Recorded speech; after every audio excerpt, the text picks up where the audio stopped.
I'm 44. I've been working since I was 14. So I started off in high school. First year in high school, I had to work. And college, I had scholarships for college, but I worked through college, all 3 degrees worked through college. But I also had a job, because you have some people who are professional students. They go to school, And I respect your grind and hustle in school. I question your profession and your knowledge of what you know. Because if you just been in school studying, then you're a good researcher. But what other skill do you have? And if you have a major that's more about expression than it is about actually creating something, then I challenge you, make sure that you go get a skill. Like, there's nothing wrong with studying like I love, first, English is outstanding because you need to know how to use this confusing, it's a lot, sorry, young, whack language that we have now here called English, because it is young and it is whack. Okay, if you go to other countries, they don't have probably or maybe in the language. But anyway, that's a whole different podcast. It's given. See, I'm telling you, man, But like a major like that, but see, to me, like somebody would, like a scientist like myself, closed mind would look at that major and say, you can't do anything with that. I'm like, you can if you work with people who don't know how to write. Or read. Or you can write for them. You can read to them. You can help make a writing generator for AI.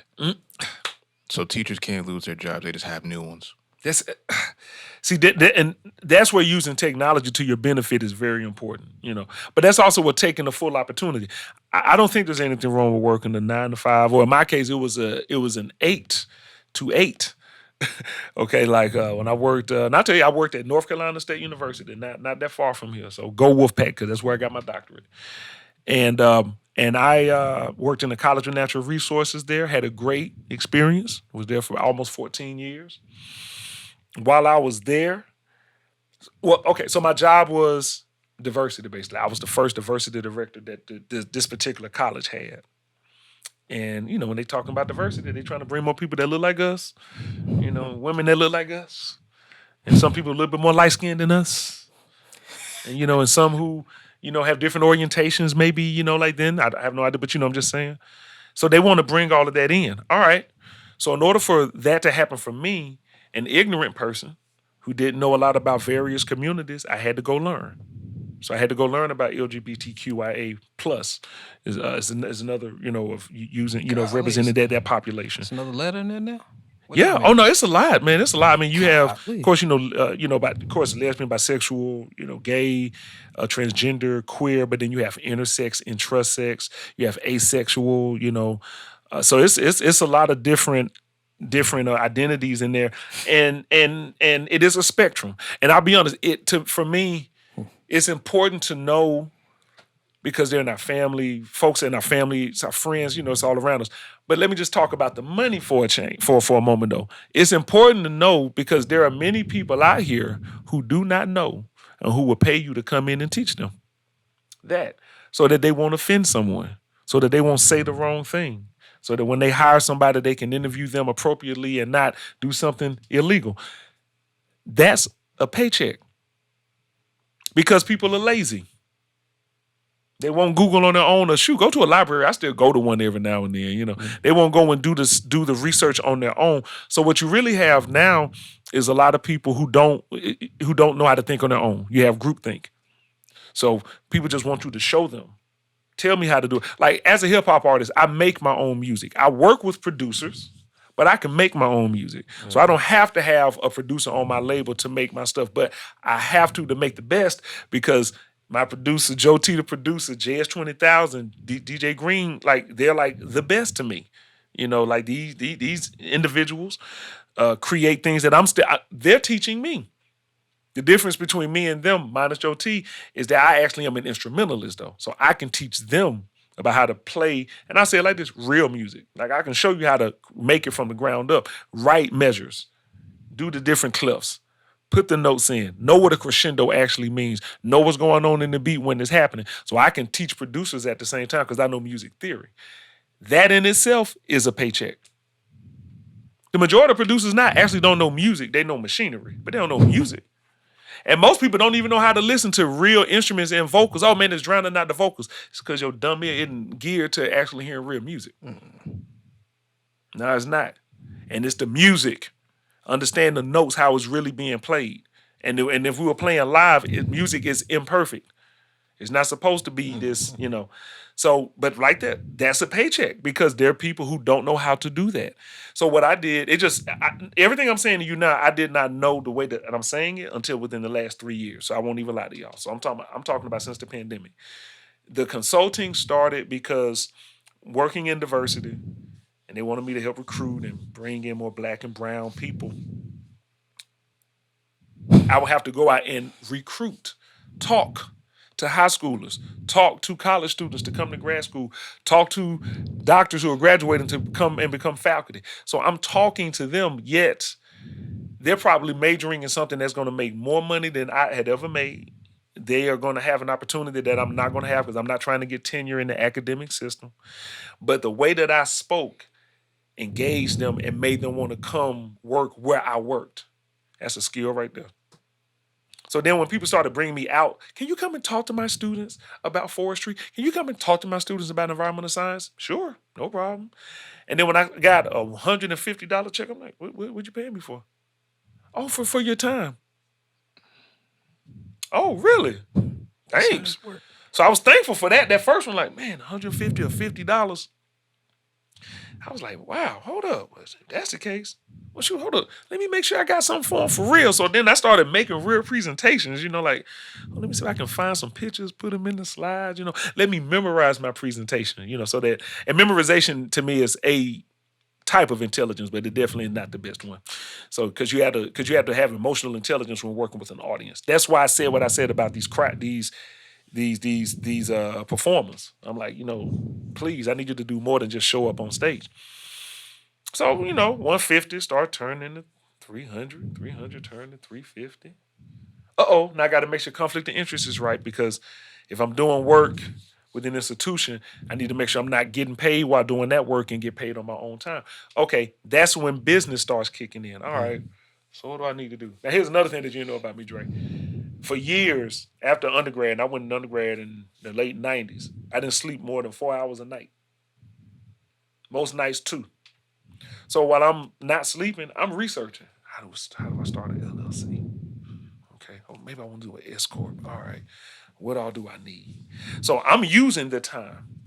I'm reading multiple books. Okay, how do I start a label? What do I need to? What kind of paperwork I need? Oh, wow, that's a lot. Okay. All right, let's see if I can get it together. So those times, those nights when everybody else is asleep, I'm up trying to create. Fast forward, because that was like, say, 2008. We fast forward to about 2017. That's before I went and started working at Yale, before I became a dean up there. At that point, I was now commanding $1,500 just to walk in the door. At that point. That's before I published a book. That's before I had a bunch of published articles. That's before I also went to Yale.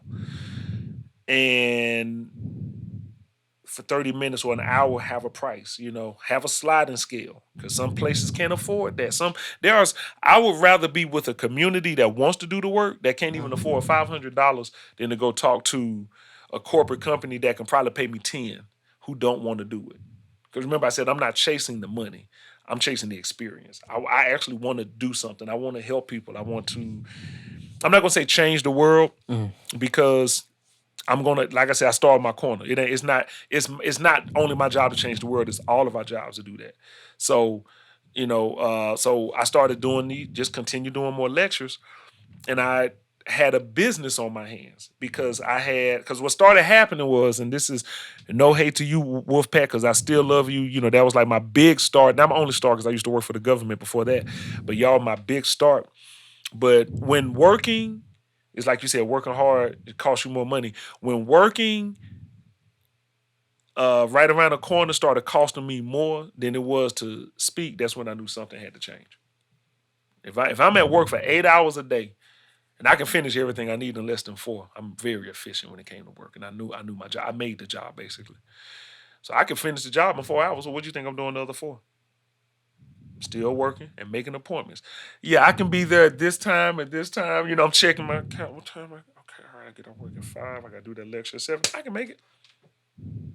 So I started. So like you said, it started off like on the side. It started off like you said, starting a business. But when I started making more money in my business, then my actual 9 to 5, or like I said, my 8 to 8, I was like, something needs to change. Something needs to change. And then when I went to Yale, and definitely respect Bulldog land. They were technically the original Bulldogs, but I went to Alabama A&M, HBCU. We the real Bulldogs, whatever. You know what I'm saying? But when I got there, and I started seeing that, no, hold on, wait a minute. Let me back up real quick. I was bringing speakers to my college. So I started seeing what these speakers were making. I remember America Ferrera. I think that's her last name. She was on the show called Ugly Betty, I believe. If y'all remember, she's an actress. She's Latinx, beautiful person. And I remember they brought her to NC State. This was years ago. $27,000. $27,000. She didn't even speak 40 minutes. 26. See, you see what I mean when I say 3 1 nothing? She 5 figures. She didn't even speak. She didn't even speak 30 minutes. 27,000. Now that's celebrity. That's stardom, and it's great for her, right? And there's no diss to her. It's just the truth. I speak better than she does when it comes to public speaking. Most people get hired because they have a name. It's just like a package. You got a pretty package.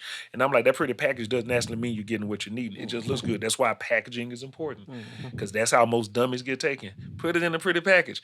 And that's why the reason I said dummies, because that's what most of the world is full of. People who just want to see and feel good versus those who want to do good. So it's easy to pass something by people. I'm telling you that. If you don't like what I said, I'm right here.